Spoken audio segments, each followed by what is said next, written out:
അപ്പോൾ മക്കളെ ക്രിസ്മസ് എക്സാമിന് നിങ്ങൾ പഠിച്ചിരിക്കേണ്ട ചാപ്റ്റേഴ്സിൽ ഒന്നാണ് എമേർജിംഗ് മോഡ്സ് ഓഫ് ബിസിനസ് എന്ന് പറയുന്നത് അല്ലേ. അപ്പോൾ ഈ ചാപ്റ്ററിൻ്റെ വെയിറ്റേജ് വരുന്നത് 5 മാർക്കാണ് കേട്ടോ. വെയിറ്റേജ് എത്രയാണ്? 5 മാർക്കാണ്. അപ്പോൾ ഈ ചാപ്റ്ററിൽ ചാപ്റ്ററിൽ ഇമ്പോർട്ടൻ്റ് ആയിട്ടുള്ള കാര്യങ്ങൾ നമ്മൾ ക്യുക്കായിട്ടൊന്ന് നോക്കാൻ വേണ്ടി പോവാണ്. ഓക്കെ, അപ്പോൾ സെറ്റ്. അപ്പം നമുക്ക് ആദ്യം തന്നെ അറിയാം അല്ലേ, എങ്ങനെയാണ് ബിസിനസ്സിൽ ഇത്രയും വലിയ രീതിയിലുള്ള പുരോഗതി ഉണ്ടായിട്ടുള്ളത്. അതിനുള്ള ഏറ്റവും വലിയ കാരണം എന്ന് പറയുന്നത് എന്താ? ഡിജിറ്റലൈസേഷനും ഔട്ട്സോഴ്സിങ്ങും ഗ്ലോബലൈസേഷനും. ഈ 3 സംഭവങ്ങൾക്ക് ശേഷമാണ് ബിസിനസ്സിൻ്റെ മോഡ് ഇത്രയും വലിയ രീതിയിൽ എന്താണ് ഇങ്ങനെ ഡെവലപ്ഡ് ആയിക്കൊണ്ടിരിക്കുന്നത് അല്ലേ. അപ്പോൾ എന്താണ് ഈ ബിസിനസ് എന്നാണ് നിങ്ങൾ ആദ്യം നോക്കേണ്ടത് ഈ ചാപ്റ്ററിൽ. ഈ ബിസിനസ് എന്ന് പറഞ്ഞാൽ എന്താണ്? ഈ business consist all business activity conducted using computer networks അല്ലേ. അതായത് കമ്പ്യൂട്ടർ നെറ്റ്വർക്ക്സ് യൂസ് ചെയ്തിട്ട് ചെയ്യുന്ന ബിസിനസ് ആക്ടിവിറ്റീസിനെയാണല്ലേ, ചെയ്യുന്ന ആക്ടിവിറ്റി അല്ലെ ബിസിനസ് റിലേറ്റ് ചെയ്തിട്ടുള്ള ആക്ടിവിറ്റീസിനെയാണ് നമ്മൾ ഈ ബിസിനസ് എന്ന് പറയുന്നത്. സാധാരണ ബിസിനസ്, പക്ഷേ അതിൽ എന്ത് ചെയ്യുന്നു, നമ്മൾ ഓൺലൈൻ പ്ലാറ്റ്ഫോം യൂസ് ചെയ്യുന്നു, അത്രയേ ഉള്ളൂ. ക്ലിയർ അല്ലേ? പിന്നെ നിങ്ങളിതിൽ പഠിച്ചിരിക്കേണ്ടതാണ് ഈ ബിസിനസ്സും അതേപോലെ തന്നെ ഈ ബിസിനസ്സും ഈ കൊമേഴ്സും തമ്മിലുള്ള ഡിഫറൻസ്. ഓക്കെ, ഈ ബിസിനസ് എന്ന് പറഞ്ഞാൽ എന്താണ്? ഒരു ബോർഡർ ടേമാണ് അല്ലെ, ഒരു വലിയ ടേമാണ് ബിസിനസ്. നിങ്ങൾ ഓൾറെഡി ബിസിനസ്സും കൊമേഴ്സും എന്താണെന്നുള്ളത് പഠിച്ചിട്ടുണ്ട് നിങ്ങളുടെ ഫസ്റ്റ് ചാപ്റ്ററിൽ. അപ്പോൾ അതിൽ ജസ്റ്റ് വ്യത്യാസം എന്ന് പറയുന്നത്, മറ്റേതിൽ സാധാരണ നോർമൽ ബിസിനസ്സും നോർമൽ ടൈപ്പ് കൊമേഴ്സ് ആണെങ്കിൽ ഇവിടെ എങ്ങനെയായിരിക്കും? ഇൻ്റർനെറ്റിൻ്റെ സഹായത്തോടെ ആയിരിക്കും രണ്ടും ചെയ്യുന്നുണ്ടാവുക. ഓക്കെ, അപ്പം ഈ ബിസിനസ് എന്നതാണ് വൈഡർ ടേം, മറ്റേ കൊമേഴ്സ് എന്ന് പറയുന്നത് എന്താണ്? ഒരു നാരോ ടേം ആണ് അല്ലേ. അപ്പോൾ അതുപോലെ ഈ ബിസിനസ് വൈഡർ ടേമും ഈ കൊമേഴ്സ് എന്താണ്? നാരോ ടേമും ആയിരിക്കും. പിന്നെ ഉള്ളത് എന്താണ്? ഈ കൊമേഴ്സ് എന്ന് പറയുന്നത് എന്താണ്? ബിസിനസ് ട്രാൻസാക്ഷനെ മാത്രമാണ് കാണിക്കുന്നത് അല്ലേ. കൊമേഴ്സ് എന്ന് പറയുമ്പോൾ എന്താണ്? സാധനം വാങ്ങുക വിൽക്കുക അല്ലേ, selling and buying and selling മാത്രമാണ് എന്തെന്ന് പറയുന്നത്? കൊമേഴ്സ് എന്ന് പറയുന്നത്. ഓക്കെ, അപ്പോൾ അതുപോലെ തന്നെ ഈ കൊമേഴ്സ് എന്ന് പറയുന്നത് buying and selling through internet, അത്രയേ ഉള്ളൂ. ക്ലിയർ അല്ല? പക്ഷേ ഈ ബിസിനസ് എന്ന് പറഞ്ഞാൽ എങ്ങനെയാണ്? എല്ലാ ആക്ടിവിറ്റീസ് ഉണ്ടല്ലോ, അതിൻ്റെ പ്രൊഡക്ഷൻ സ്റ്റേജ് മുതൽ അത് വിൽക്കുന്നത് വരെ എന്താണ്, എല്ലാം കൂടെ ചേർന്നതിനെയാണ് നമ്മൾ ബിസിനസ് എന്ന് പറയുക. അപ്പോൾ ഇത്രയും ആക്ടിവിറ്റീസിൽ നമ്മൾ ഇൻ്റർനെറ്റ് യൂസ് ചെയ്യുന്നുണ്ടെങ്കിൽ എന്താണ്, അത് ഈ ബിസിനസ് ആയിരിക്കും. ഇൻ്റർനെറ്റിൻ്റെ യൂസോട് കൂടിയിട്ട് ഇത്രയും ആക്ടിവിറ്റി ചെയ്യുമ്പോൾ അതെന്താവും? ഈ ബിസിനസ് ആയിരിക്കും അല്ലേ. പിന്നെ ബെനഫിറ്റ്സ് ഓഫ് ഈ ബിസിനസ് നിങ്ങൾ പഠിച്ചിരിക്കണം അല്ലേ. ഓർഗനൈസേഷന് ഈ ബിസിനസ് വന്നതുകൊണ്ടുള്ള ബെനിഫിറ്റ്സ് എന്താ നോക്കിക്കഴിഞ്ഞാൽ, മാർക്കറ്റ് ടെറിട്ടറി എന്തായി വലുതായി അല്ലേ. കുറച്ചുകൂടെ വലിയ മാർക്കറ്റ് പ്ലേസ് കിട്ടി, ഒരു ഗ്ലോബൽ ലെവലിലുള്ള മാർക്കറ്റ് കിട്ടി ഓർഗനൈസേഷൻസിന്. പിന്നെ അതുപോലെ തന്നെ gradual decline in cost of operation. അതേപോലെ തന്നെ ഈ ബിസിനസ് ആയതുകൊണ്ട് തന്നെ എന്താണ്, കോസ്റ്റ് ഓഫ് പ്രൊഡക്ഷൻ ഒക്കെ എന്തായിരിക്കും? ഭയങ്കര കുറവായിരിക്കും അല്ലേ. വലിയ രീതിയിലുള്ള എന്താണ് എക്സ്പെൻസ് കാര്യങ്ങളില്ല, അതുകൊണ്ട് തന്നെ കോസ്റ്റ് കുറവായിരിക്കും. പിന്നെ എന്താണ്? Facilitate pull supply chain management. Pull supply management എന്ന് പറഞ്ഞു കഴിഞ്ഞാൽ, അതായത് കസ്റ്റമേഴ്സിൻ്റെ നീഡ് അനുസരിച്ച് കൊണ്ടിട്ട് എന്താണോ അവർക്ക് വേണ്ടത് അതിനനുസരിച്ചിട്ടുള്ള പ്രൊഡക്ഷൻ നടത്തി തുടങ്ങി. ഓക്കെ, പണ്ട് എങ്ങനെയായിരുന്നു? എന്താണോ നമ്മൾ ഉണ്ടാക്കിയത് അത് മാർക്കറ്റിൽ കിട്ടുമ്പോൾ വാങ്ങിക്കുക എന്നുള്ളൊരു ഓപ്ഷൻ ആയിരുന്നു. പക്ഷേ ഈ ബിസിനസ്സൊക്കെ വന്നതിന് ശേഷം ഭയങ്കര വലുതായിട്ടോ ഗ്ലോബലൈസേഷനും ഒക്കെ വന്നതുകൊണ്ട് തന്നെ എന്താണോ കസ്റ്റമേഴ്സിന് വേണ്ടത് അത് അറിഞ്ഞിട്ട് പിന്നെ ഉണ്ടാക്കാൻ വേണ്ടി തുടങ്ങി. അതിനാണ് പുൾ സപ്ലൈ മാനേജ്മെൻറ്റ് എന്ന് പറയുന്നത്. ക്ലിയർ അല്ലേ? ഇനി നമ്മൾ കസ്റ്റമേഴ്സിൻ്റെ സൈഡിലേക്ക് നോക്കുമ്പോൾ കസ്റ്റമേഴ്സിന് സൊസൈറ്റിക്കൊക്കെ കിട്ടിയ ബെനിഫിറ്റ്സ് എന്താണെന്ന് വെച്ച് കഴിഞ്ഞാൽ, കുറച്ചുകൂടെ ഫ്ലെക്സിബിൾ ആണ് അല്ലേ. നമുക്ക് ആവശ്യമുള്ള സമയത്ത് നമ്മുടെ കൺവീനിയൻസ് അനുസരിച്ച് എടുക്കാം. പിന്നെ അതുപോലെ ഡിസ്കൗണ്ട്സ്, പ്രൈസ് കാര്യങ്ങൾ കിട്ടുന്നത്, പ്രൈസിലൊക്കെ ഭയങ്കര കുറവ് വരുന്നുണ്ട് അല്ലേ. നമ്മൾ മറ്റേത് ഒരു ഓഫ്ലൈൻ സ്റ്റോഴ്സിലൊക്കെ പോയിട്ട് നമ്മൾ വാങ്ങിക്കുകയാണെങ്കിൽ നമ്മളൊരു ദിവസവും പോകും, നമ്മൾ ട്രാവൽ, അങ്ങനത്തെ കുറേ പരിപാടി ഉണ്ട് അല്ലേ. പക്ഷേ ഇതെന്തായിരിക്കും? നമുക്ക് ഈസി ആയിട്ട് പെട്ടെന്ന് തന്നെ വാങ്ങിക്കാൻ വേണ്ടി പറ്റും. അതുകൊണ്ട് തന്നെ എന്താണ്, പ്രൈസ് കാര്യങ്ങളിലൊക്കെ കുറവാണ്. പിന്നെ അതുപോലെ തന്നെ നമുക്ക് ഭയങ്കര വെറൈറ്റീസ് ആയിട്ടുള്ള ചോയ്സ് കാര്യങ്ങൾ കിട്ടും. നമ്മളിപ്പോൾ ഒരു ഫിസിക്കൽ സ്റ്റോറിൽ പോവുകയാണെങ്കിൽ ആ കടയിലെ ചോയ്സസ് മാത്രമേ നമുക്ക് ഉണ്ടാവുള്ളൂ. പക്ഷേ ഒരു ഓൺലൈൻ ആമസോൺ, ഫ്ലിപ്കാർട്ട് പോലത്തെ പരിപാടിയൊക്കെ നിങ്ങൾ യൂസ് ചെയ്യുകയാണെങ്കിൽ എന്താ, നിങ്ങൾക്ക് ഒത്തിരി കടകളിലെ അല്ലെങ്കിൽ ഒത്തിരി ഷോപ്പുകളിലെ വെറൈറ്റീസ് കിട്ടുന്നുണ്ട് അല്ലേ. പിന്നെ അതുപോലെ തന്നെ ക്വിക്ക് ആൻഡ് ടൈംലി ഡെലിവറി ആണ് അല്ലേ. പെട്ടെന്ന് തന്നെ നമുക്ക് ഓർഡർ പ്ലേസ് ചെയ്യാനും പേയ്മെൻറ്റ് അതുപോലെ ഡെലിവറി ചെയ്യാനൊക്കെ പറ്റുന്നുണ്ട്. ക്ലിയർ അല്ലേ? അപ്പോൾ ഇത്രയാണ് അതിൻ്റെ ബെനിഫിറ്റ്സ് എന്ന് പറയുന്നത്. ഇനി നിങ്ങൾ പഠിക്കേണ്ടത് അതിൻ്റെ സ്കോപ്പാണ് അല്ലേ. ഏതൊക്കെ സ്കോപ്പുകളുണ്ട്? അതായത് B2B നമുക്ക് ചെയ്യാം, B2C ചെയ്യാം. ഈ ബിസിനസ് വെച്ചിട്ട് B2B ചെയ്യാം, B2C ചെയ്യാം, C2C ചെയ്യാം, ഇൻട്രാ ബീയും ചെയ്യും അല്ലേ. എന്താണ് B2B? ബിസിനസ് ടു ബിസിനസ് എന്ന് പറഞ്ഞാൽ 2 ബിസിനസ്സുകൾ തമ്മിലായിരിക്കും ട്രാൻസാക്ഷൻ നടക്കുന്നത്. അതായത് ഇപ്പോൾ ടാറ്റ മോട്ടോഴ്സ് എന്ത് ചെയ്യുന്നു, MRF ടയേഴ്സിൻ്റെ കയ്യിൽ നിന്ന് അവരുടെ മോട്ടോഴ്സിന് വേണ്ട, അവരുടെ കാറുകൾക്ക് വേണ്ട ടയർ വാങ്ങിക്കുന്നു. ഓക്കെ, അതുപോലെ അതാണ് B2B. B2C എന്ന് പറഞ്ഞാൽ എന്താ? സാധാരണ പോലെ തന്നെ നമ്മൾ എന്ത് ചെയ്യുന്നു, ഇപ്പോൾ ATM കാർഡ് ഇട്ടിട്ട് ഏതെങ്കിലും ഒരു ബാങ്കിൽ നിന്ന് നമ്മൾ എന്ത് ചെയ്യുന്നു, ക്യാഷ് വിഡ്രോ ചെയ്യുന്നു. അല്ലെങ്കിൽ ഇപ്പോൾ ഞാനിപ്പോൾ ഫ്ലിപ്കാർട്ടിൽ നിന്ന് ഓർഡർ ചെയ്ത് സാധനം മേടിക്കുന്നത് അല്ല, അതല്ല ബിസിനസ് ടു കസ്റ്റമർ. ഓക്കെ, പിന്നെ ഉള്ളത് C2C ആണ്. C2C എന്ന് പറഞ്ഞു കഴിഞ്ഞാൽ എന്താണ്? ഓക്കെ, C2C, ഒരു മിനിറ്റ്. ഓക്കെ, C2C എന്ന് പറഞ്ഞാൽ കസ്റ്റമർ ടു കസ്റ്റമർ ആണ്. അതായത് നമ്മൾ സെക്കൻഡ് ഹാൻഡ് സാധനങ്ങളായിരിക്കും മേടിക്കുന്നുണ്ടാവുക. അത് ഓൾറെഡി ഞാനൊരു സാധനം മേടിച്ചു, ഇപ്പം ഞാൻ ഓൾറെഡി സുസുക്കിയുടെ ഒരു കാറ് വാങ്ങിച്ചു, ഞാൻ സുസുക്കിയുടെ കസ്റ്റമറാണ്. ഞാൻ എന്ത് ചെയ്യുന്നു, ആ കാറ് സെക്കൻഡ് ഹാൻഡ് ആയിട്ട് വേറൊരാൾക്ക് വിൽക്കുന്നു. ഓക്കെ, അപ്പോൾ ഓൾറെഡി ഞാൻ സുസുക്കിയുടെ കസ്റ്റമറാണ്, ഞാൻ ആ കാറ് വിറ്റിട്ട് എനിക്കൊരു കസ്റ്റമർ ഉണ്ടാക്കുന്നത് അല്ലേ. അപ്പോൾ രണ്ട് കസ്റ്റമേഴ്സ് തമ്മിലാണ് അവിടെ ഡീൽ നടക്കുന്നത്. അതാണ് C2C അല്ലേ. അപ്പോൾ നമ്മൾ OLX വഴിയൊക്കെ സാധനങ്ങൾ വാങ്ങി, ക്യുക്കർ OLX വഴി സാധനം വാങ്ങിക്കുന്നത് അല്ലേ. ഇനി ഇൻട്രാബി എന്ന് പറയുമ്പോൾ എന്താണ്, ഒരു ബിസിനസ്സിനകത്ത് ഡിപ്പാർട്ട്മെൻറ്റ്സ് തമ്മിലുള്ള ട്രാൻസാക്ഷൻസ് ആണ് അല്ലേ. അതായത് വേരിയസ് ഡിപ്പാർട്ട്മെൻറ്റ്സിനെ കണക്ട് ചെയ്യുന്നതാണ് ഇൻ്റർനെറ്റിൻ്റെ സഹായത്തോടു കൂടി. ക്ലിയർ അല്ലേ. ഇനി അടുത്തതാണ് ബെനഫിറ്റ്സ് ഓഫ് E-commerce അല്ലേ. അതിൻ്റെ ബെനഫിറ്റ്സ് ആണ് നമ്മളിനി നോക്കാൻ വേണ്ടി പോകുന്നത്. ഈ ബിസിനസ്സിൻ്റെ ബെനഫിറ്റ്സ് ആണ് നോക്കുന്നത്. എന്തൊക്കെയാണ്? ഈസി ഫോർമേഷൻ ആണ് അല്ലേ. നമുക്ക് പെട്ടെന്ന് തന്നെ ഫോം ചെയ്യാൻ പറ്റും എന്ന് പറഞ്ഞാൽ എങ്ങനെയാണ്? അതായത് നമുക്ക് വലിയ രീതിയിലുള്ള കോസ്റ്റ് കാര്യങ്ങൾ വരുന്നില്ല, കാരണം ഫിസിക്കൽ സ്റ്റോറിൻ്റെ ആവശ്യമൊന്നുമില്ല. അപ്പോൾ അതുകൊണ്ട് തന്നെ നമുക്ക് എന്താണ്, പെട്ടെന്ന് തന്നെ ഫോം ചെയ്യാൻ വലിയ രീതിയിലുള്ള ലീഗൽ ഫോർമാലിറ്റീസ് ഒന്നും വരുന്നില്ല. Easier and cheaper to start than traditional business ആണ് അല്ലേ. പിന്നെ അതുപോലെ തന്നെ എന്താണ്, കൺവീനിയൻസ് അല്ലേ. നമുക്ക് 24 മണിക്കൂർ എന്താണ് അവൈലബിൾ ആയിട്ടുള്ള കാര്യമാണ് ഈ ഓൺലൈൻ ഷോപ്സ് എന്ന് പറയുന്നത് അല്ലേ.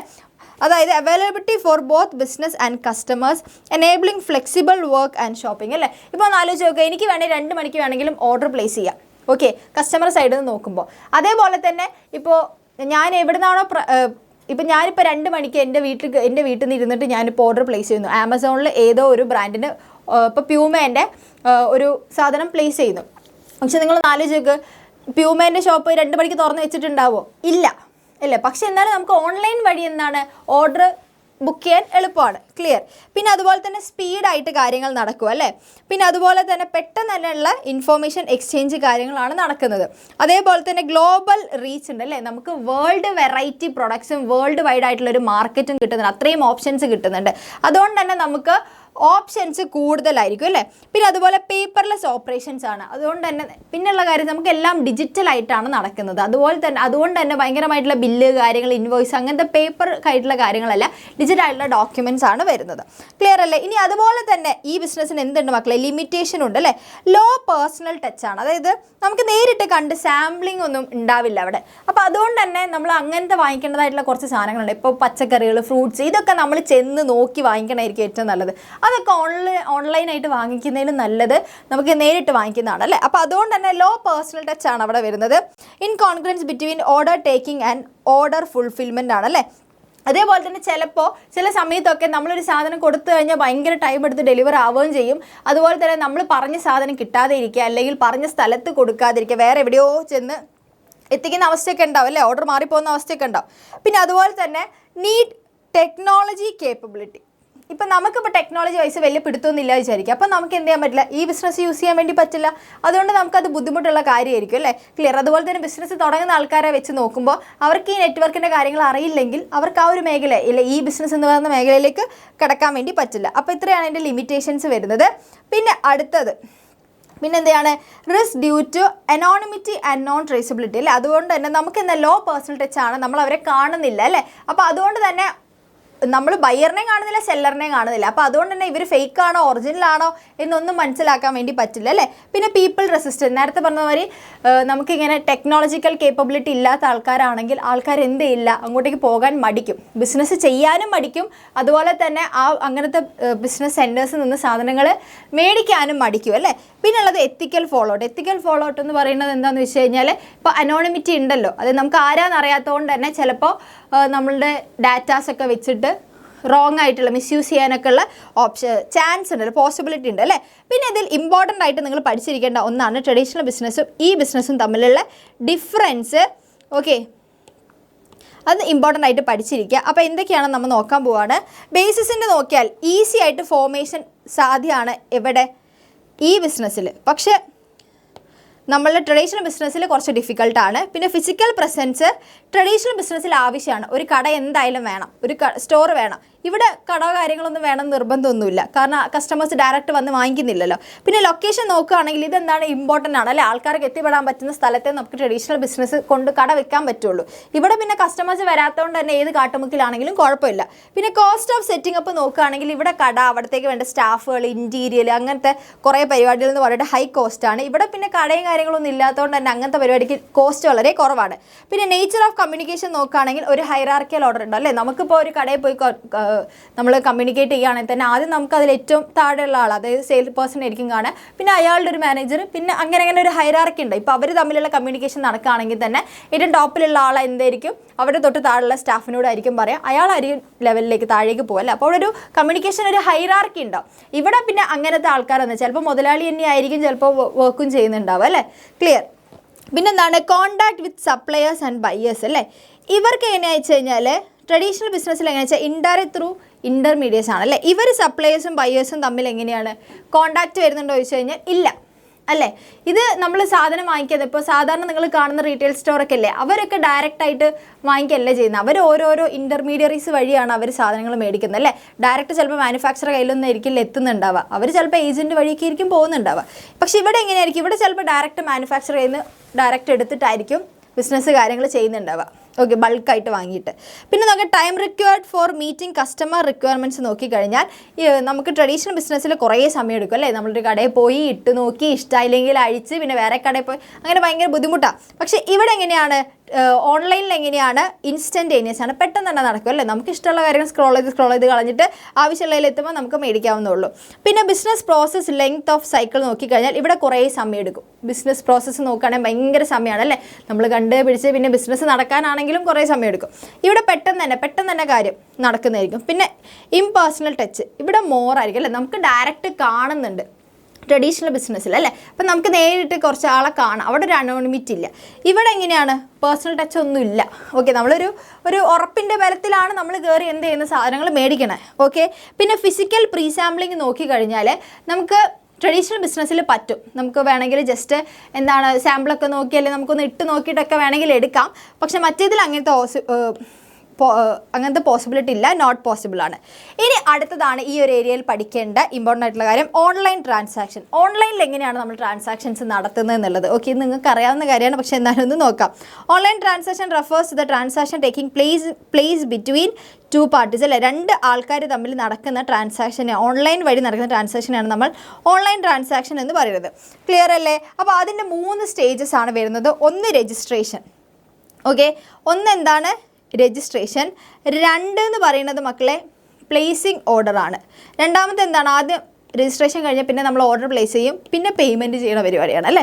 അപ്പോൾ രജിസ്ട്രേഷൻ എന്ന് പറഞ്ഞു കഴിഞ്ഞാൽ എന്താണ്, ആദ്യം നമ്മളിപ്പോൾ ആമസോൺ എന്ന് പറഞ്ഞൊരു ആപ്പ് എടുക്കുന്നു. ആപ്പിൽ നമ്മൾ എന്ത് ചെയ്യണം, രജിസ്റ്റർ ചെയ്യണം. ഫോൺ നമ്പർ വെച്ച് രജിസ്റ്റർ ചെയ്യില്ലേ, അതാണ് പരിപാടി അല്ലേ. Customer usually need to create an account with the online store. Okay, അതിനുശേഷം നമ്മൾ എന്ത് ചെയ്യും, ഓർഡർ പ്ലേസ് ചെയ്യും അല്ലേ. നമുക്ക് ഇഷ്ടപ്പെട്ട സാധനങ്ങൾ എന്ത് ചെയ്യും, ഓൺലൈൻ സ്റ്റോറിൽ നമുക്ക് ഇഷ്ടപ്പെട്ട സാധനങ്ങൾ add item to the virtual shopping cart അല്ലേ, ആഡ് ടു കാർട്ട് കൊടുക്കും. അതിനുശേഷം നമ്മൾ എന്ത് ചെയ്യും, ബൈ ചെയ്യാൻ റെഡി ആണെങ്കിൽ നമ്മൾ ഓക്കെ ബൈ നൗ എന്ന് കൊടുക്കും. ഓക്കെ, ക്ലിയർ അല്ലേ. ദെൻ പേയ്മെൻറ്റ് മോഡ് സെലക്ട് ചെയ്യും അല്ലേ. അപ്പോൾ പേയ്മെൻറ്റ് മോഡിലേക്ക് വരുന്ന സമയത്ത് നിങ്ങൾ എന്ത് ചെയ്യുക, പല ഓപ്ഷൻസ് നമുക്ക് പേയ്മെൻറ്റ് ചെയ്യാനുണ്ട് അല്ലേ. ഇത് എക്സാമിന് ചോദിക്കും കേട്ടോ. എക്സാമിന് ചോദിക്കും, ഷോർട്ട് എസ്സേ ആയിട്ട് ചോദിക്കും അല്ലേ. അതായത് പേയ്മെൻറ്റ് മെക്കാനിസം പല ടൈപ്പിൽ നമുക്ക് പേയ്മെൻറ്റ് ചെയ്യാം. ക്യാഷ് ഓൺ ഡെലിവറി ചെയ്യാം അല്ലേ. നമുക്ക് ഡെലിവറീൻ്റെ ഫിസിക്കൽ ഡെലിവറീൻ്റെ സമയത്ത് പേയ്മെൻറ്റ് ചെയ്യുന്നതാണ് ക്യാഷ് ഓൺ ഡെലിവറി എന്ന് പറയുന്നത്. പിന്നെ ഉള്ളത് എന്താണ്, ചെക്കാണ് അല്ലേ. ചെക്ക് വഴി കൊടുക്കും. ഓക്കെ, ചെക്ക് വഴി എന്തായിരിക്കും, നമ്മൾ ചിലപ്പോൾ എന്തായിരിക്കും ഡെലിവറി ചെയ്യുന്ന സമയത്ത് ചെക്ക് കൊടുക്കും, എന്നിട്ട് അത് അയാൾ ബാങ്കിൽ പോയിട്ട് മാറിയിട്ട് ആളുടെ അക്കൗണ്ടിലേക്ക് പൈസ കിട്ടുന്ന രീതിയിൽ. ഓക്കെ, പിന്നുള്ളത് നെറ്റ് ബാങ്കിങ് ആണ്. നമുക്ക് കണ്ടില്ലേ, ഇപ്പോൾ SBIക്കൊക്കെ നെറ്റ് ബാങ്കിങ് ഉണ്ട്. അതായത് യൂനോ പോലത്തെ ആപ്പ് ഉണ്ടല്ലോ. അല്ലെങ്കിൽ നമുക്കിപ്പോൾ പേയ്മെൻറ്റ് ചെയ്യാൻ വേണ്ടി വരുന്ന സമയത്ത് നമുക്ക് നെറ്റ് ബാങ്കിങ് വഴിയും പേയ്മെൻറ്റ് ചെയ്യാം. Okay, clear. പിന്നെ അടുത്തതെന്ന് പറയുന്നത് ഡെബിറ്റ് ഓർ ക്രെഡിറ്റ് കാർഡ് അല്ലേ. ഒന്നേ നമുക്ക് ക്രെഡിറ്റ് കാർഡ് യൂസ് ചെയ്തിട്ടും പേ ചെയ്യാം, അല്ലെങ്കിൽ ഡെബിറ്റ് കാർഡ് യൂസ് ചെയ്ത് സാധാരണ ATM കാർഡ് യൂസ് ചെയ്തിട്ടും പേ ചെയ്യാം. ക്രെഡിറ്റ് കാർഡ് എന്ന് പറയുന്നത് നമുക്ക് ക്രെഡിറ്റ് കടം തരുന്നതാണ്. ബാങ്ക് പറയുകയാണ് ഇപ്പോൾ എനിക്ക് ക്രെഡിറ്റ് കാർഡ്, ഇപ്പോൾ ചിലപ്പോൾ എന്നെ HDFC എന്നൊക്കെ വിളിക്കാറുണ്ട്, മിസ്സിന് ക്രെഡിറ്റ് കാർഡ് വേണമെങ്കിൽ ഞങ്ങൾ തരാം. ക്രെഡിറ്റ് കാർഡ് എന്ന് പറയുമ്പോൾ അവരൊരു 1.5 ലക്ഷം രൂപ വരെയാണ് എനിക്ക് പാസ്സായതെന്ന് പറയും. അതായത് 1.5 ലക്ഷം രൂപ അവരെനിക്ക് കടം തരും. ഓക്കെ, എന്നിട്ട് ഒരു കാർഡായിട്ടാണ് തരും. എനിക്ക് ആവശ്യമുള്ളപ്പോൾ ഞാൻ പൈസ ആയിട്ട് തരല്ല ചെയ്യുക, ഒരു കാർഡായിട്ട് തരും. എനിക്ക് ആവശ്യമുള്ള സമയത്തൊക്കെ സാധനം എന്തെങ്കിലും വാങ്ങിക്കണമെങ്കിൽ ഞാൻ എന്തെങ്കിലും മതി ആ കാർഡ് ഇങ്ങനെ വെച്ചിട്ട് സാധാരണ ATM കാർഡ് വെച്ച് ചെയ്യണ മാതിരി തന്നെ പേയ്മെൻറ്റ് ചെയ്യാം. ഓക്കെ, പക്ഷെ അതിൽ നിന്ന് എടുക്കുന്ന 1.5 ലക്ഷം ഞാൻ എന്ത് ചെയ്യണമെന്ന് അറിയാം, തിരിച്ച് കൊടുക്കണം. എത്ര പൈസ ഞാൻ ആ 1.5 ലക്ഷത്തിൽ നിന്ന് എടുത്തോ അത്രയും പൈസ ഞാൻ ആ ബാങ്കിന് തിരിച്ചടക്കണം, പ്ലസ് ഇൻട്രസ്റ്റ് അടച്ച് ഞാൻ അടച്ചുകൊണ്ടിരിക്കണം. പക്ഷെ പെട്ടെന്ന് ഇപ്പം എൻ്റെ കയ്യിൽ പൈസ ഇല്ലെങ്കിലും എൻ്റെ ഈ കാർഡ് ഉണ്ടെങ്കിൽ എനിക്ക് എന്താ വെച്ചാൽ ഈ കാർഡ് വെച്ച് പേയ്മെൻറ്റ് ചെയ്യാൻ വേണ്ടി പറ്റും. അതിനെയാണ് നമ്മൾ ക്രെഡിറ്റ് കാർഡ് എന്ന് പറയുന്നത്. ഓക്കെ, ഒന്നേ ക്രെഡിറ്റ് കാർഡ് അല്ലെങ്കിൽ ഡെബിറ്റ് കാർഡ് വഴി നമുക്ക് എന്ത് ചെയ്യാം, പേയ്മെൻറ്റ് ചെയ്യാം. പിന്നെയുള്ളത് ഡിജിറ്റൽ ക്യാഷ് ആണ്. ഡിജിറ്റൽ ക്യാഷ് എന്ന് പറയുന്നത് ഒരു ടൈപ്പ് ഓഫ് കറൻസിയാണ്, ഇലക്ട്രോണിക് കറൻസിയാണ് കേട്ടോ. ഓക്കെ, അത് നമുക്ക് ഇപ്പോൾ അവൈലബിൾ ബിറ്റ്കോയിൻ ഒക്കെ പോലത്തെ അല്ലേ, അങ്ങനെ ആയില്ല, പക്ഷെ അങ്ങനത്തെ ഒരു വേറെ ടൈപ്പ് സാധനമാണ് ഈ ഡിജിറ്റൽ കറൻസിയാണ് ഡിജിറ്റൽ ക്യാഷ് എന്ന് പറയുന്നത്. അപ്പോൾ ഇത്രയും പേയ്മെൻറ്റ് മെക്കാനിസത്തിൽ ഇത്രയും ഓപ്ഷൻസ് ആണ് നമുക്ക് പേയ്മെൻറ്റ് ചെയ്യാനുള്ളത്. പിന്നെ ഉള്ള ഒരു ഇമ്പോർട്ടൻ്റ് ആയിട്ടുള്ള ടോപ്പിക്കാണ് മക്കളെ സെക്യൂരിറ്റി ആൻഡ് സേഫ്റ്റി ഈ ട്രാൻസാക്ഷൻ അല്ലേ. അതായത് നമ്മൾ ബിസിനസ്സിൻ്റെ അകത്ത് ഈ ബിസിനസ്സിൽ എന്തുണ്ട്, കുറേ റിസ്കുകളുണ്ട്, റിസ്ക് എലമെൻറ്റ്സ് ഉണ്ട് അല്ലേ. കാരണം എന്താണെന്ന് വെച്ച് കഴിഞ്ഞാൽ നമുക്കറിയാം അനോണിമിറ്റി ആണ്. നമുക്ക് ആരാണോ അപ്പുറത്ത് നിൽക്കുന്നത് വിശ്വസിക്കാൻ പറ്റാത്ത കുറേ കാര്യങ്ങൾ, നമ്മുടെ ഡാറ്റ കാര്യങ്ങളൊക്കെ പോകുന്നുണ്ടല്ലേ, വെബ്സൈറ്റിലൊക്കെ അപ്ഡേറ്റ് ആയിട്ട് നമ്മുടെ ഡാറ്റാസ് പോകുന്നതുകൊണ്ട് തന്നെ ഇവിടെ എന്താണ് കുറേ റിസ്ക് ഉണ്ട്. മെയിനായിട്ട് 3 ടൈപ്പ് റിസ്കുകളാണ് ഉള്ളത്. ഏതൊക്കെയാണെന്ന് വെച്ചാൽ ട്രാൻസാക്ഷൻ റിസ്ക് ഉണ്ട്, data storage and transmission risk ഉണ്ട്, risk to intellectual property and privacy. ഇത്രയാണ് 3 റിസ്കുകൾ വരുന്നത്. ഇത് നോക്കി വെക്കുക. ഈ ട്രാൻസാക്ഷൻ റിസ്ക് എന്ന് പറഞ്ഞു കഴിഞ്ഞാൽ നമ്മൾ ട്രാൻസാക്ഷൻ നടക്കുന്ന സമയത്ത് വരുന്ന റിസ്ക്കുകളാണ്. ഒന്നായത് ഞാനിപ്പോൾ ഓർഡർ പ്ലേസ് ചെയ്യുന്ന സമയത്ത് എന്ത് ചെയ്യുക, ഇപ്പോൾ ബയ്യർ പറയാണ്, ഓക്കെ സാധനം വിൽക്കുന്ന ആൾ പറയാണ്, വാങ്ങിക്കുന്ന ആൾ പറയാണ് ഞാനിത് പ്ലേസ് ചെയ്തില്ല. ചിലപ്പോൾ അയാൾ പ്ലേസ് ചെയ്തിട്ടുണ്ട്, എന്നിട്ട് പറയാണ് ഞാൻ പ്ലേസ് ചെയ്തില്ല, എനിക്കിത് വേണ്ട എന്ന് പറഞ്ഞ് തിരിച്ചയച്ചു കഴിഞ്ഞാൽ പ്രശ്നമാവും അല്ലേ. അതേപോലെ ഞാനിപ്പോൾ പ്ലേസ് ചെയ്ത് ബയ്യർ പറയാണ് ഓക്കെ ഞാൻ ഓർഡർ പ്ലേസ് ചെയ്തു, പക്ഷേ സെല്ലർ പറയാണ് എനിക്കിവിടെ ഓർഡർ ഒന്നും കിട്ടിയില്ല എന്ന് പറഞ്ഞാൽ എന്തോ ഭയങ്കര പ്രശ്നമാവില്ല. അതാണ് ഡിഫോൾട്ട് ഓൺ ഓർഡർ ടേക്കിംഗ് എന്ന് പറയുന്നത്. ഇനി ഡിഫോൾട്ട് ഓൺ ഡെലിവറി എന്ന് പറഞ്ഞാൽ ഡെലിവറി സ്ഥലം മാറിപ്പോവുക, അല്ലെങ്കിൽ നമ്മൾ റോങ് ആയിട്ടുള്ള പ്രൊഡക്റ്റ് ഡെലിവർ ആവുക, ഇതൊക്കെയാണ് വരുന്നത് അല്ലേ. Goods are delivered to the wrong address അല്ലെ, different from the what was ordered അല്ലേ. എന്താണോ ഓർഡർ ചെയ്തത് അതിൽ നിന്ന് നേരെ വിപരീതമായിട്ടുള്ള എന്തെങ്കിലും വേറെ ഏത് സ്ഥലത്തൊക്കെ ചെന്ന് എന്താവുന്ന ഡെലിവർ ആവുന്ന പരിപാടിയാണ്. ഇനി ഡിഫോൾട്ട് ഓൺ പേയ്മെൻറ്റ് എന്ന് പറഞ്ഞു കഴിഞ്ഞാൽ ഇപ്പം നമ്മൾ പേയ്മെൻറ്റ് ചെയ്തു, ഓക്കെ ഞാൻ ബയ്യറാണ്, ഞാൻ പേയ്മെൻറ്റ് ചെയ്തു, പക്ഷെ അത് സെല്ലർ അക്കൗണ്ടിൽ എത്തിയില്ല. അപ്പോൾ എന്താവും പ്രശ്നമാവും അല്ലേ, എനിക്ക് പൈസ ഒന്നും കയറിയില്ല എന്ന് പറഞ്ഞു കഴിഞ്ഞാൽ എന്താവും ഭയങ്കര പ്രശ്നമാവും. കുറേ നേരം പിന്നെ ബാങ്ക് സ്റ്റേറ്റ്മെൻറ്റ് ഒക്കെ എടുത്ത് ആകെ മെനക്കെടാം. അതാണ് എന്തെന്ന് പറഞ്ഞത് ഡിഫോൾട്ട് ഓൺ പേയ്മെൻറ്റ് എന്ന് പറയുന്നത്. ക്ലിയർ അല്ലേ. ഇനി അടുത്ത ഒരു ട്രാൻസാക്ഷൻ റിസ്ക് ആണ് data storage and transmission risk എന്ന് പറയുന്നത്. അതായത് വൈറസ് കയറുക എന്ന് പറയുന്ന പരിപാടി.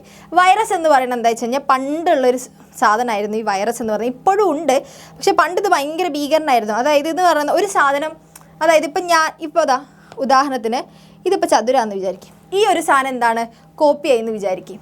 ഈ ഒരു സാധനം വൈറസ് പറഞ്ഞാൽ ഇതിപ്പോൾ ഈ ഒരു ചതുരം കോപ്പി ആയെന്ന് വിചാരിക്കും.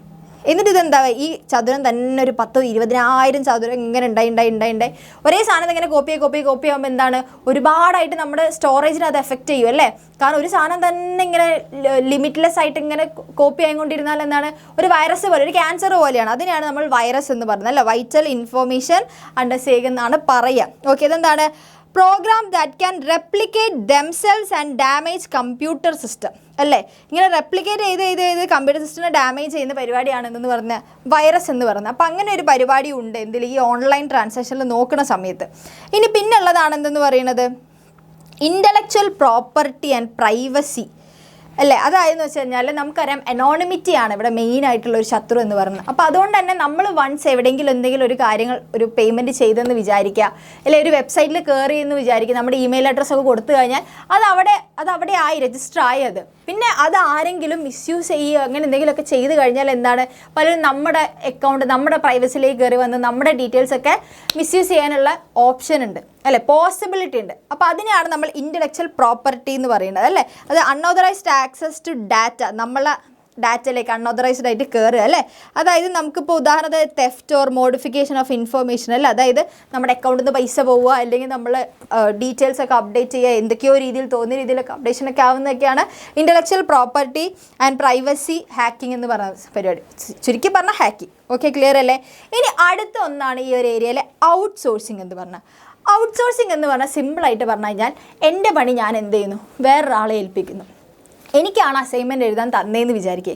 അതായത് അസൈൻമെൻറ്റിൻ്റെ കണ്ടൻറ്റൊക്കെ ഞാൻ എഴുതി. അതായത് ടീച്ചർ ഇപ്പോൾ എന്നോട് പറഞ്ഞു രേണുക അസൈൻമെൻറ്റ് വെക്കാനുണ്ട്, ഇതാണ് നിൻ്റെ അസൈൻമെൻറ്റ് എന്ന് പറഞ്ഞിട്ട് എനിക്ക് തന്നു. അപ്പോൾ ഒരു 10-20 പേജിൻ്റെ അസൈൻമെൻ്റ് ആണ്. ആ 10-20 പേജിൽ ഞാൻ എഴുതിയെന്ന് വിചാരിക്കുക. അതിൻ്റെ കണ്ടൻറ്റൊക്കെ ഞാൻ എന്താക്കി, ഞാൻ നല്ല സൂപ്പറായിട്ട് അടിപൊളിയായിട്ട് കണ്ടൻറ്റൊക്കെ ഞാൻ രാത്രി ഇരുന്ന് ഇങ്ങനെ എഴുതി. ഓക്കെ, എന്നിട്ട് ഇനി കുറച്ച് മോഡ് പിടിപ്പിക്കണം. അതായത് ഇനി എന്താണ്, ബാക്ക്ഗ്രൗണ്ടിൽ കുറച്ച് ചിത്രങ്ങൾ വരയ്ക്കുക, കുറച്ച് ബോർഡർ കൊടുക്കുക, മാർജിൻ വരയ്ക്കുക, ഇങ്ങനത്തെ പരിപാടികളുണ്ടല്ലോ. ഇതൊക്കെ ഞാൻ എന്ത് ചെയ്യുന്നത് വെച്ചാൽ എൻ്റെ അനിയനെ ഏൽപ്പിക്കുന്നു. ഓക്കെ, മെയിനായിട്ടുള്ള പരിപാടി കോറായിട്ടുള്ളത് എന്താണ്, ഈ അസൈൻമെൻറ്റിൻ്റെ കണ്ടൻറ്റാണ്. ഓക്കെ, അതാരാ എഴുതിയത്? ഞാൻ തന്നെ എഴുതി അല്ലേ. അസൈൻമെൻറ്റിൽ എഴുതേണ്ട കാര്യങ്ങളൊക്കെ ഞാൻ എഴുതി. എന്നിട്ട് ചിത്രം വരയ്ക്കണ അങ്ങനെ അത്ര കോറല്ലാത്തുണ്ടല്ലോ, അതിൻ്റെ ഒരു എക്സ്ട്രാ പോലത്തെ വർക്കുകൾ, അതൊക്കെ ഞാൻ ആരെ ഏൽപ്പിച്ചു? എൻ്റെ അനിയനെ ഏൽപ്പിച്ചു. അതേ പരിപാടിയാണ് ഈ ഔട്ട്സോഴ്സിങ് എന്ന് പറയുന്നത്. അതായത് ബിസിനസ്സിൻ്റെ കോർ ആക്ടിവിറ്റീസ് ഉണ്ട്. അതായത് ഇപ്പോൾ സോഫ്റ്റ്വെയർ ഡെവലപ്പിംഗ് കമ്പനിയാണെന്ന് വിചാരിക്കും. ഒരു സോഫ്റ്റ്വെയർ ഡെവലപ്പിംഗ് കമ്പനിയാണ്. ആ കമ്പനീൻ്റെ മെയിൻ പണി എന്ന് പറയുന്നത് എന്താണ്? സോഫ്റ്റ്വെയർ ഡെവലപ്പ് ചെയ്യുക. ഓക്കെ, അപ്പോൾ ഈ സോഫ്റ്റ്വെയർ ഡെവലപ്പ് ചെയ്യുന്ന പരിപാടി എന്ത് ചെയ്തു? ആ കമ്പനി തന്നെ ചെയ്തു. പകരം അവിടെ റിക്രൂട്ട്മെൻറ്റ് അല്ലെങ്കിൽ ഇപ്പോൾ ഓഡിറ്റിങ്, ഇപ്പോൾ ഫൈനാൻഷ്യൽ ഓഡിറ്റിങ്, ഇതൊക്കെ എന്താണ്, വേറെ ആൾക്കാരെ കോൺട്രാക്റ്റ് വെച്ച് ചെയ്യിപ്പിക്കുക. അതിനെയാണ് നമ്മൾ ഔട്ട്സോഴ്സിങ് എന്ന് പറയുന്നത്. ക്ലിയർ അല്ലേ? അതായത് long term contracting generally non core to third party specialist to take advantage of their expertise and efficiency അല്ലേ. ഏറ്റവും എഫിഷ്യൻ്റ് ആയിട്ടുള്ള എക്സ്പേർട്ട് ആയിട്ടുള്ള വേറെ ടീമിനെ നോൺ കോർ ആയിട്ടുള്ള ആക്ടിവിറ്റീസ് ചെയ്യാനായിട്ട് എന്ത് ചെയ്യാം, കോൺട്രാക്റ്റ് കൊടുക്കുക, ലോങ് ടേമിലേക്ക് കോൺട്രാക്റ്റ് കൊടുക്കുക. അതിനാണ് ഔട്ട്സോഴ്സിങ് എന്ന് പറയുന്നത്. ഇങ്ങനെ ചെയ്യുന്നതിലൂടെയുള്ള ഒരു പണി എന്താ, ഒരു ലാഭം എന്താണെന്ന് വെച്ച് കഴിഞ്ഞാൽ നമുക്ക് എന്തായിരിക്കും, വർക്ക് ലോഡ് കുറയും. നമുക്കപ്പോൾ നമ്മുടെ മെയിൻ ആക്ടിവിറ്റി, കോർ ആക്ടിവിറ്റിയിലേക്ക് ഫോക്കസ് ചെയ്യാൻ വേണ്ടി പറ്റും. ക്ലിയർ? അപ്പോൾ ഇതിൻ്റെ ഒരു ഫീച്ചേഴ്സ് നോക്കുകയാണെങ്കിൽ എന്താണ് ഇതെന്ന് പറയുന്നത്, it involves contracting out, contract out കൊടുക്കുന്ന പരിപാടിയാണ്. പിന്നെ generally non core business activities ആണ് കൊടുക്കാറ്. പിന്നെ എന്താണ്, process may be outsourced to captive unit or a third party unit. അതായത് 2 ടൈപ്പിൽ കൊടുക്കും. 2 ടൈപ്പിൽ നമ്മൾ ഔട്ട്സോഴ്സിങ് കൊടുക്കും. ക്യാപ്റ്റീവ് യൂണിറ്റും ഉണ്ട്, തേർഡ് പാർട്ടി യൂണിറ്റും ഉണ്ട്. അതിൽ ക്യാപ്റ്റീവ് യൂണിറ്റ് എന്ന് പറഞ്ഞു കഴിഞ്ഞാൽ നമ്മൾ ഒരാൾക്ക് മാത്രമേ കൊടുക്കുകയുള്ളൂ. ഓക്കെ, തേർഡ് പാർട്ടി യൂണിറ്റ് എന്ന് പറയുമ്പോൾ അതായത് നമ്മൾ കൊടുക്കുന്ന ആൾ, ഇപ്പം ഞാനാണ് എ എന്ന് പറയുന്ന കമ്പനി, ഞാൻ എന്ത് ചെയ്തു, ബി എന്ന് പറയുന്ന കമ്പനിക്ക് കൊടുത്തു. ഓക്കെ, ബി ആണ് എന്തെന്ന് പറയുന്നത് എൻ്റെ ക്യാപ്റ്റീവ് യൂണിറ്റ്. അപ്പോൾ ഈ ബി കമ്പനി എന്താണ്, എക്ക് മാത്രമേ കൊടുക്കുകയുള്ളൂ. ഇവർ പരസ്പരം അങ്ങോട്ടും ഇങ്ങോട്ടും കൊടുക്കും. ഓക്കെ, പക്ഷേ ഈ തേർഡ് പാർട്ടി എന്ന് പറയുമ്പോൾ ഇവർ എല്ലാവർക്കും കൊടുക്കും. അതായത് എൻ്റെ കയ്യിൽ നിന്ന് വാങ്ങിക്കും, ഈ ബി എന്ന് പറയുന്ന കമ്പനി എൻ്റെ കയ്യിൽ നിന്ന് വാങ്ങിക്കും, സീൻ്റെ കയ്യിൽ നിന്ന് വാങ്ങിക്കും, ഡീൻ്റെ കയ്യിൽ നിന്നൊക്കെ വാങ്ങിക്കും അല്ലേ. അപ്പോൾ ഒന്നിൽ കൂടുതൽ ആൾക്കാരുടെ കയ്യിൽ ഔട്ട്സോഴ്സിങ് വാങ്ങിക്കുന്ന പരിപാടിയാണ് എന്തെന്ന് പറയുന്നത്, ഈ തേർഡ് പാർട്ടി യൂണിറ്റ് എന്ന് പറയുന്നത്. അപ്പോൾ ഇത്രയും ഏരിയാസാണ് നിങ്ങൾ ഈ ചാപ്റ്ററിൽ ഇമ്പോർട്ടൻ്റ് ആയിട്ട് പഠിച്ചിരിക്കേണ്ടത്. അപ്പം നന്നായിട്ട് തന്നെ പഠിക്കുക. സിമ്പിളായിട്ടുള്ള ചാപ്റ്ററാണ്. നിങ്ങളൊന്ന് ഇരുത്തി പഠിച്ചു കഴിഞ്ഞാൽ നിങ്ങൾക്ക് മാർക്ക് സ്കോർ ചെയ്യാവുന്നതേ ഉള്ളൂ. അപ്പോൾ ഇത്രയേ ഉള്ളൂ. Happy learning, keep learning.